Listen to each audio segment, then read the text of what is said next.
Hello everyone, आज है 22 जनवरी और आज इस वीडियो में हम बात करने जा रहे हैं रिलायंस इंडस्ट्रीज के बारे में। देखिए, क्वार्टर थ्री मतलब दिसंबर क्वार्टर के नतीजे आ चुके हैं और नतीजे बहुत ही शानदार आए हैं। इस वीडियो में हम बात करेंगे उन नतीजों के बारे में और रिलायंस इंडस्ट्रीज का नेक्स्ट टारगेट कितना होगा, उन सारी चीजों के बारे में इस वीडियो में हम डिस्कस करेंगे। लेकिन उससे पहले अगर आपने अभी तक चैनल को सब्सक्राइब नहीं किया है तो प्लीज अभी इसे सब्सक्राइब कर लीजिए, क्योंकि आगे भी बहुत सारे वीडियोस हैं जो आपको काफी ज्यादा हेल्प करेंगे। और अगर आपने अभी तक मेरे टेलीग्राम चैनल को सब्सक्राइब नहीं किया तो उसको भी सब्सक्राइब करना मत भूलिएगा, लिंक आपको डिस्क्रिप्शन में मिल जाएगा। तो बात करते हैं रिलायंस इंडस्ट्रीज। 2050 रुपए का ये शेयर है। आज गिरावट आई है, बड़ी गिरावट है। नतीजे पहले की ये गिरावट थी, लेकिन नतीजे आने के बाद अब मंडे को एक बड़ी रैली भी आपको यहाँ पर देखने को मिल सकती है। रीजन ये है कि आप देखिए नतीजे में बड़ा उछाल है। 13,101 करोड़ का प्रॉफिट कमाया है इस बार रिलायंस इंडस्ट्रीज ने। 13,101 करोड़ का प्रॉफिट है। अब यहां पर आप देखिए 13,101 करोड़ का प्रॉफिट इस बार हुआ है, जबकि पिछले साल दिसंबर को ये जो प्रॉफिट था वो तकरीबन तकरीबन 11,640 करोड़ के आसपास देखने को मिल रहा था। तो इस बार जो नतीजे आए हैं वो बहुत ही शानदार है। और यहाँ पर अगर आप देखने जाए तो रेवेन्यू भी है, वो भी इंक्रीज हुआ है। रेवेन्यू जो है इस बार हुआ है 1,23,995 करोड़ से भी ज्यादा का रेवेन्यू, मतलब 1,24,000 करोड़ के आसपास का रेवेन्यू है, जो पिछले क्वार्टर में 1,16,195 करोड़ था। तो रेवेन्यू में इंक्रीज है और नतीजे भी शानदार है। यहाँ पर पिछले एक महीने में अगर हम देखें तो एक महीने में 5.5 या 6% का ग्रोथ है। देखिए, शेयर 1,900 रुपए से भी नीचे टूट गया, लेकिन बाद में बढ़िया रैली आई। आज गिरावट आई है, लेकिन दोबारा तेजी की तरफ शेयर आगे बढ़ सकता है। एक साल में अगर हम देखें तो पिछले एक साल में 33 से 34% का ग्रोथ है। देखिए, कोरोना वक्त भी शेयर 880 रुपए तक टूट गया था, लेकिन एक के बाद एक बड़े निवेश हमें रिलायंस जियो में देखने को मिले।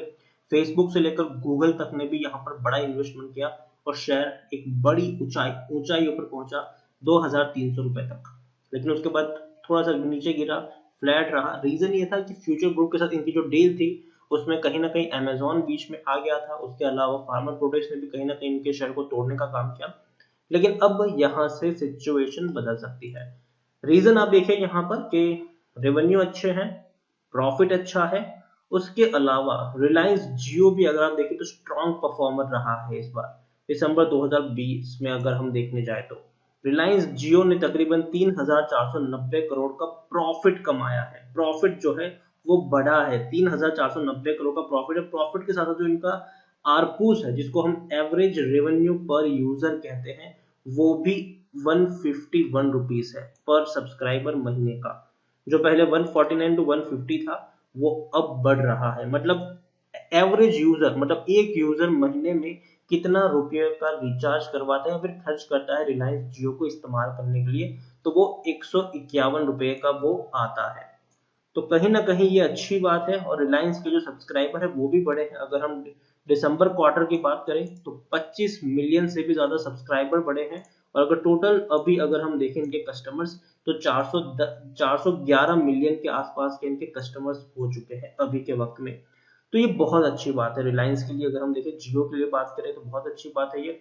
उसके अलावा 5G टेक्नोलॉजी भी ये बिल्ड करनी है और 5G सर्विसेज भी यहाँ पर देखने को मिल सकती है आने वाले दिनों में। In December, Reliance Industries and BP started production from the Al Cluster Ultra Deep Water Gas Field in Block KGDG। तो ये मतलब जो गैस की जो एक्सपेक्टेशन है, उसको जो डिमांड है उसको मीट करेंगे। 15% की जो इंडियन गैस डिमांड है वो 2023 तक मीट हो सकती है इससे।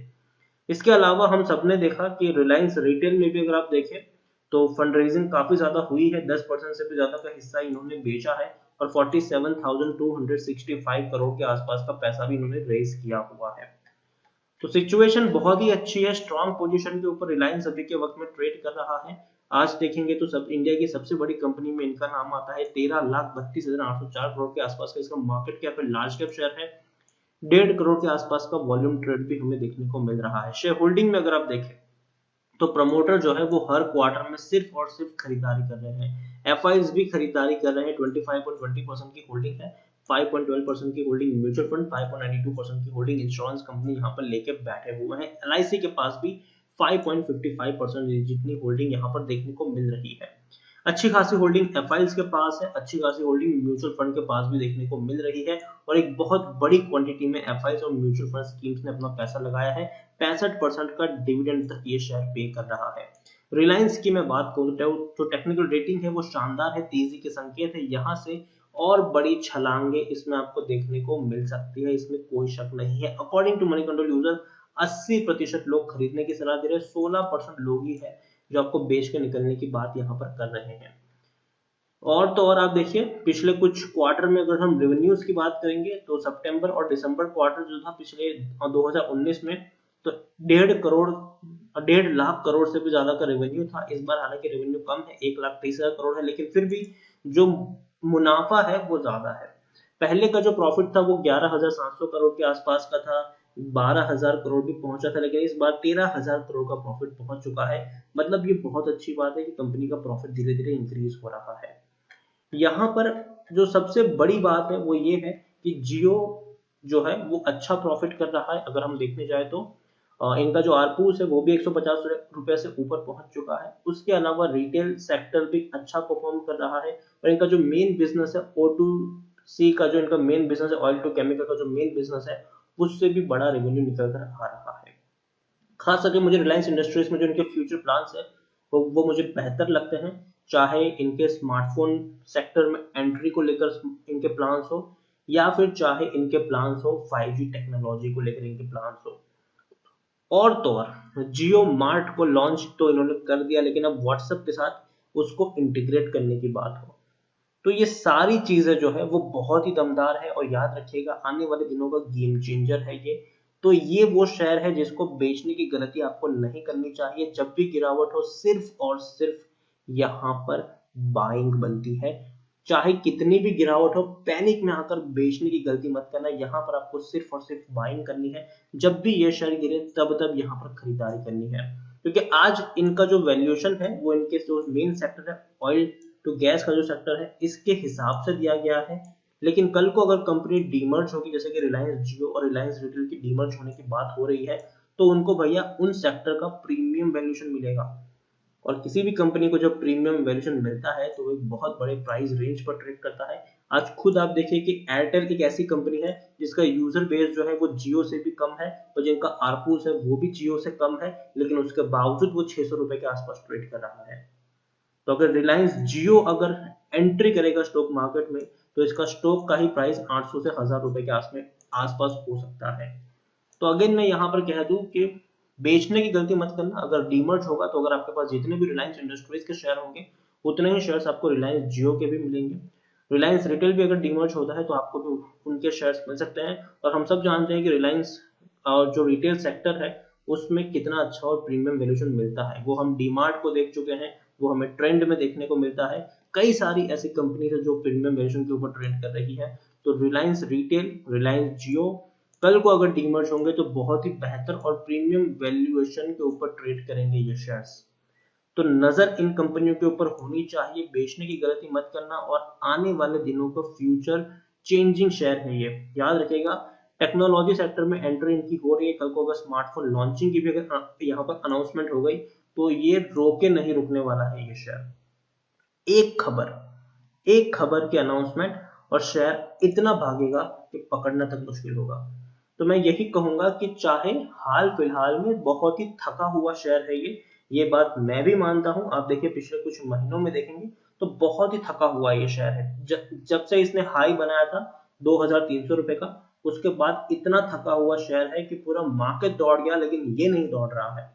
लेकिन याद रखिए जब ये दौड़ना शुरू करेगा तब पकड़ना मुश्किल हो जाएगा, और डेफिनेटली पूरे मार्केट को अपने कंधे पर लेके चलने का दमखम इस कंपनी में है। तो बेचने की गलती तो यहाँ पर नहीं होनी चाहिए। मैं तो कहूंगा कि जब भी गिरावट आए खरीदारी ही करें। शॉर्ट टर्म का जो मेरा टारगेट है वो यहाँ पर 2200 रुपए के आसपास का है, और लॉन्ग टर्म में उसके बाद 2500, और अगर डीमर्स के बाद तो बहुत बड़े बड़े टारगेट्स भी आपको देखने को मिल जाएंगे। तो ओवरऑल मैं यही कहूंगा कि बने रहिए, बेचने की गलती मत करिए।